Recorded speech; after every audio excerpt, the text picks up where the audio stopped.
I'll be talking to you about the Intolerable Acts. After the Boston Tea Party, Lord North and King George were shocked by what happened. And after all, they tried to help the colonists by making their tea cheaper, but instead the colonists threw it in the sea. They then realized that they didn't have a good control over the colonies, and then they wanted to master them totally.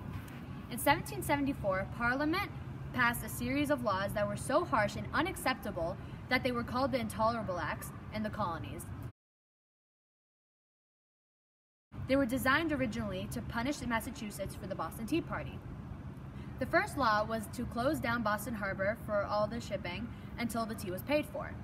The second law was that the government of Massachusetts was completely under the British control. The third law was that British soldiers that were accused of murder would be tried in England, not the colonies. And the fourth law was that more British troops were going to be sent in to enforce these new laws.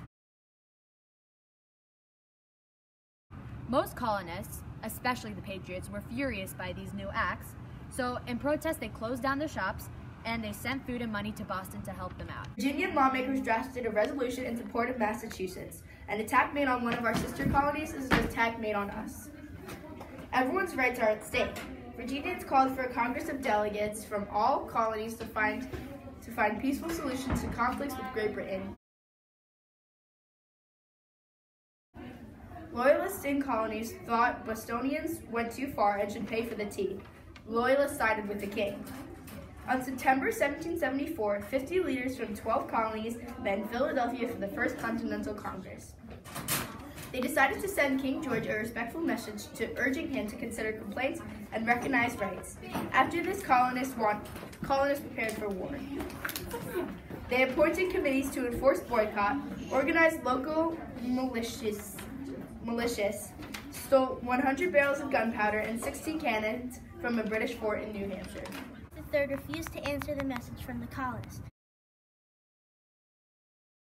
The message was, the New England governments are in a state of rebellion. Blows must decide whether they are to be subject to this country or independent.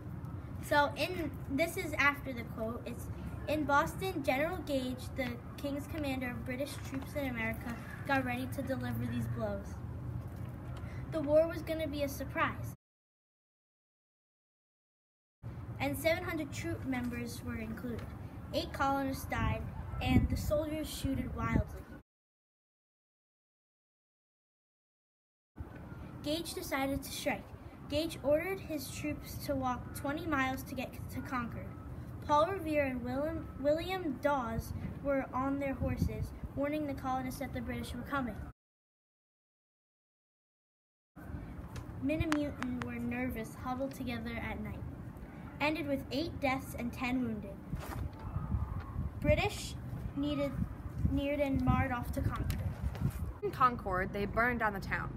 As they approached Concord's North Bridge, British troops opened fire. 74 British soldiers died, 200 were wounded or missing, and the colonists lost 49 people and 41 were wounded. Americans proved that they were not only willing to fight for their rights, they were even willing to die for them.